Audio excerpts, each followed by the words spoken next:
Hello and welcome back. So today we'll be implementing a high score and also the power up and power down drops. Let's go ahead and add a UI canvas text. Now we got this text here, and let's make sure that we select the canvas and go to render mode to be, the UI scale mode to be scale with screen size. That way, even if you have different resolution, it will always be the same. And let's position this text in the left corner.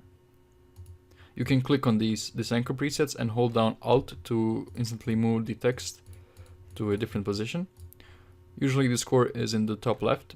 Now let's just increase the width and height to maybe 250. And let's set the position on the Y to maybe minus 25 and the position on the X to 120. Now I'm going to increase the font size to 18 and just call this score. Score. Maybe also set the color to be white. And then I'm going to duplicate it and call this text score and set the value of this to be 0. And I'm just going to move it to maybe position 150. Actually, let's say 200, that's too much, so 180, 90, okay, so that's our numbers, and this will be our score. When the player kills an enemy, he'll get some score. By default, it's of course 0. Now let's open up our player script and go to the player character. Now let's create a public int score, and let's get a integer called high score here. And basically, whenever we kill an enemy, let's go ahead and just see something. Whenever we kill an enemy, I want to give the player some score. But let's just say that we also need the reference to the score text. So let's say public text. And since we're working with Unity UI, we need to implement the libraries for Unity UI. So let's say using unity engine.ui. And now I'm going to get a public text and I call it score text. And basically in my update method, I'll make sure that score text.text is equal to score to string. So each frame I will be updating my score. And score text.text, as we spoke about previously in the canvas, will just set the text of the score to be equal to our current score, just transferring from integer to string. Now let's go ahead and open up the enemy controller script. And let's find the script here. When the bullet kills the enemy, we want to give the player some score. But we don't know how much score we want to give him. So let's go ahead and create a public integer score reward, so that each one of these enemies has a unique score reward when you kill him. Some might drop you 2, some might drop you 5, and others might drop you 10 score. Let's go ahead and scroll down on the onTriggerEnter method, and right before we destroy the enemies, we want to let's create a new method called void destroy self. And what I want this to do is basically let's not do it like this. There's no need. So if the health is less than or equal to 0, we want to destroy the game object. But first, before we do that, we want to give the player some score. So let's go ahead and say collision.gameObject, and let's get the component. We want to get the player character script, because that script holds our score, and we want to say score plus equals score reward. So we will increase the player's score when we kill an enemy by the amount of score reward specified by us. And let's also copy this. Let's copy all of this code and replace it with this here. So now when the bullet kills this enemy, and if its health is less than or equal to 0, we will get the player character component from the player character. Actually, you see, now this wouldn't work because here we're checking if the collision game object is the bullet. So if we're colliding with the bullet, sorry about that. And if we are, what we're going to do is we destroy the bullet and then we create the particle. Then we subtract health.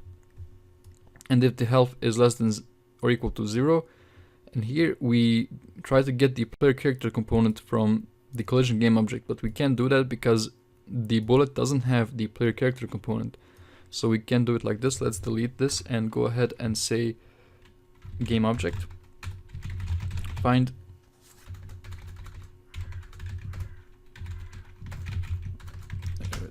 game object. Find game object with tag, and the tag is player. And we want to get component player character, and we want to increase the score by the score reward. There we go. So if our HP is less than or equal to 0 by a bullet collision, we're going to find the game object with tag player and get the script. Then we will increase the score. So let's save this. Make sure that the player character has the tag player here. And now go to our invaders. And you can see now that we have the score reward here. I will set this. So the first one, I want him to give me 5 points. The second one will give me 10. And the third one will give me 15. Also, we need to click on our player character and make sure that our score text is indeed connected to the score. Now, if I run this, you will see as I'm killing these enemies, I'm getting more score.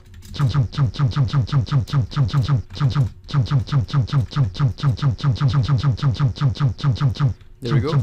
Now let's create a high score.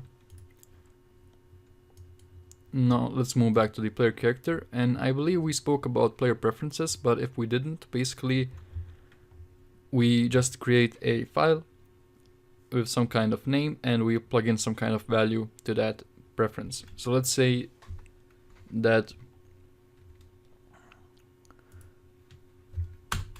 let's go ahead and say if score is greater than high score. Oh, just a moment, please. If score is greater than high score, what we want to do is player preferences, set integer, set int, and we want to call this integer high score, and we want to set its value to be equal to high score. But before we do that, we want to set high score to be equal to score.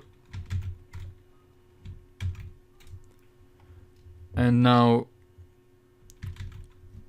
if the score is greater than the high score, we will set the high score to be equal to the score, and then set the player preferences to be the high score. But when you first start off the game, you don't have a high score. So let's just, when the start method goes, I'm going to check if player prefs has key. This means if the high score has been created. So if this is false, I'm going to set the high score. I'm going to set high score to be equal to 0, and then I'm going to create it by saying player prefs.set int high score